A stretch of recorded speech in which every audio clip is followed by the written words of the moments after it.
salaamaaleykum tel leen ak jàmm si Dakar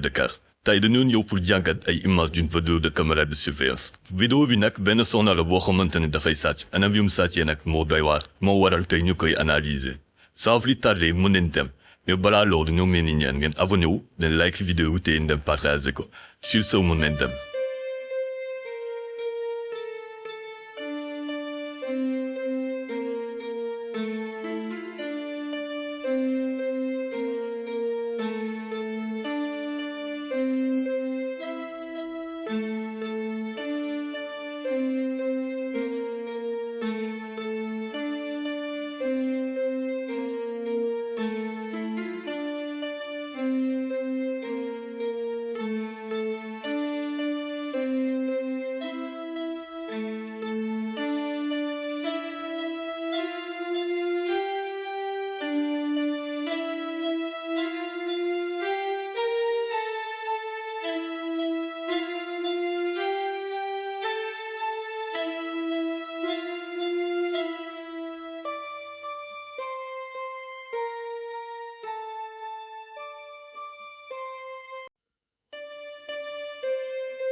comme ni ngeen ko gisee mbir mi gaaw na lool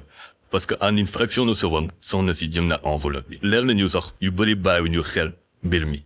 mais su ñu ralentir comme ni ngeen ko gisee sur l'image ñuy gis ne soxna si dafay récupérer enveloppe bi anam bi mu ko defee nag impressionné nañ ñu loolu parce que très rarement ngay gis nit def lu mel nii. dans un premier temps analyse bi ñu mën a def mu di soxna si xaw la seddan tuuti parce que su bàyyi woon xel environnement am lii nii gëm naa ne du ko dal. chaque fois suñuy vidéo dañuy wax ne nit ki dangaa war a nekk en alerte peu importe situation bi nga nekk comme ça nga mën a bàyyi xel sa environnement parce que mbir mën na ñëw dal sa kaw te volon jaay do naan lu la bettu mën na mbir mi nag muy nii ñoo lay ñaan nag ngeen partage vidéo au maximum de personnes pour que ñu mën a identifier ki def li nii et ñoo ngi leen di laaj seen xalaat à travers le commentaire sur ce ñooy wante ba beneen sur Dakar.